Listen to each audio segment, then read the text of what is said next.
오늘은 연중 제5주일입니다. 오늘 전례는 베드로의 소명을 암시하는 이야기를 제시하는데 제1독서에서 이사야 예언자의 소명에 관한 이야기로 시작됩니다. 제2독서는 사도들이 어떻게 예수님의 부활을 선포하는 이들이 되었으며 사람 낚는 어부가 되었는지를 알려주고 있습니다. 복음은 호숫가에서 설교하시다가 군중에서 짓눌리지 않기 위해 시몬의 배에 오르시는 예수님의 모습을 우리에게 말씀하십니다. 오늘 복음에서 예수님께서는 설교를 끝내시고 시몬에게 이르시기를 깊은 데로 가라고 말씀하셨습니다. 깊은 데로 가라는 라틴어의 뚝인 알툼이라는 표현은 교황 요한 바오로 2세가 새천년이 시작할 때 교황교서 새천년기에서 사용하신 표현입니다.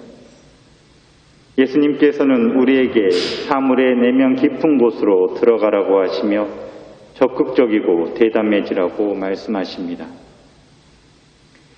교황 요한 바오로 2세께서는 2005년 42차 성소주일 담화에서 깊은 데로 가라고 하시는 그리스도의 명령은 어려움 앞에서 자기 몸을 사리는 사고방식이 만연한 우리 시대에 특히 적절한 말입니다. 깊은 데로 가기 위한 첫 번째 조건은 날마다 하느님 말씀을 들으면서 기도의 영성을 깊이 기르는 것입니다.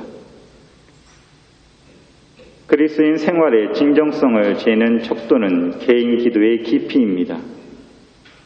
기도는 주님 저희에게도 기도를 가르쳐 주십시오 하고 말하였던 초대 제자들처럼 스승이신 예수님께 직접 겸허히 배워야 하는 기술입니다. 기도는 그리스도와 나누는 대화를 더욱 깊이 있게 하여 우리를 그분의 절친한 친구로 만들어줍니다.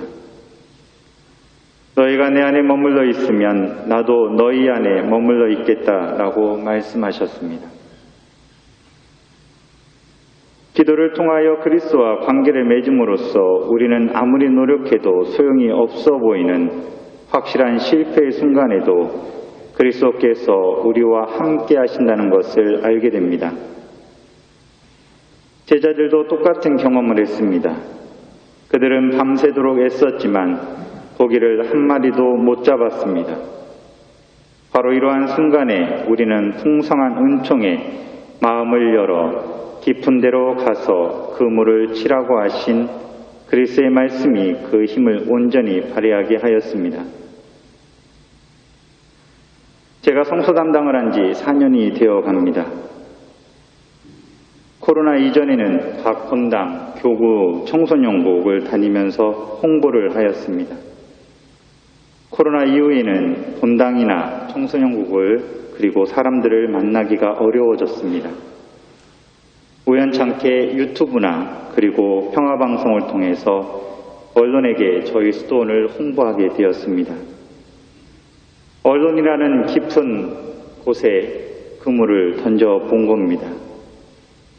이제는 마냥 기다리는 것이 아니라 기도하면서 그 그물에 많은 성소자가 걸려들기를 우리 모두가 기도해야 하지 않을까 생각해 봅니다. 예수님께서 시몬에게 깊은 데로 저 나가서 당신네 그물을 쳐 고기를 잡으십시오 하고 이르시자 시몬이 처음에는 스승님 저희가 밤새도록 애썼지만 한 마리도 못 잡았습니다 라고 반론을 제기합니다. 그러나 즉시 시몬이 영감을 받아 스승님께서 말씀하시니 제가 그물을 치겠습니다 라고 말합니다. 그는 하느님에게서 영감을 받습니다. 그것은 믿음의 영감, 곧 이기적일 뿐 아니라 곧바로 행동으로 옮기는 믿음의 영감입니다. 우리도 이러한 믿음으로 응답해야 합니다. 모든 것이 여의치 않아 보일 때, 삶이 불합리하게 여겨질 때 주님께 의탁해야 합니다. 그분은 우리에게 신뢰와 격려와 지원의 말씀을 해 주십니다. 우리가 말씀을 받아들이기만 하면 모든 것을 단념하기보다 항상 적극적으로 뭔가를 할 수 있을 뿐 아니라 비록 부족할지라도 늘 긍정적으로 반응하게 됩니다. 오늘 제1독서에서 이사야 예언자는 감동적인 현실을 마주합니다. 그가 전하는 내용은 다음과 같습니다. 나는 높이 솟아오른 어좌에 앉아 계시는 주님을 배웠는데 그분의 옷자락이 성전을 가득 채우고 있었다.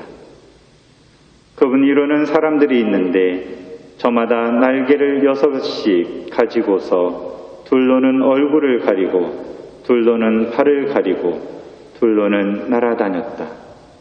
그리고 그들은 서로 주고받으며 외쳤다.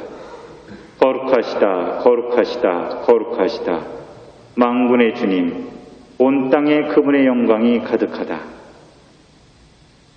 사람들이 하느님의 거룩하심을 선포하듯 우리도 미사 때마다 그들이 한 말을 반복합니다.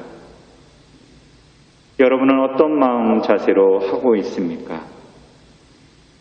우리는 놀랍게도 우리를 초월하시는 하느님의 거룩하심은 생각하지도 않은 채 너무나 가볍게 이 말을 반복하고 있는 것은 아닌지 생각해 보았으면 합니다. 하느님의 위대하심과 거룩하심을 깨닫는 것은 우리에게 하나의 은총입니다. 사실 그러한 깨달음은 하느님과 깊은 내적 만남, 곧 우리의 피상적 기도가 줄 수 없는 깊은 만남을 가지게 합니다. 그러므로 이사야와 베드로처럼 우리도 그분의 위대하심과 거룩하심에 내적으로 깊은 감동을 받을 수 있는 은총을 주님께 청해야 하겠습니다.